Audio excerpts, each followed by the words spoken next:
På Flakhaven i Odense kunne man mandag eftermiddag opleve intensiv træning af lattermusklerne, da en latterinstruktør varmede en flok gymnasieelever fra Mulernes Legatskole op til den happening, som eleverne skulle gennemføre nogle få minutter senere.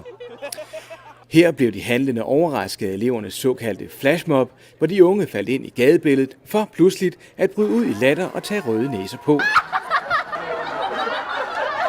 Formålet med klovnerierne var sådan set alvorligt nok, da det var et led i AIDS-fondets kampagne Humor mod AIDS. Vi har været ude i Odense i dag og lavet det, man kalder en flashmob, hvor vi har fået placeret en masse klovne rundt om i byen, som så pludselig er brudt ud i latter. Og det har fået folk til at stoppe op og undre sig lidt, og så har vi så været hen og snakke med dem og forsøgt at høre, om de ikke ville købe en af de her næser. Gymnasieelevernes latter og ballade blev taget godt imod af de overraskede forbipasserende.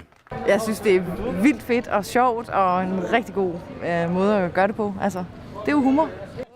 Indsamlingen, der rejser penge ved netop at sælge røde næser til 20 kroner, varer frem til den 1. april, der er den officielle Humor mod AIDS-dag. Det er meget sjovt her. Her er vi voksne.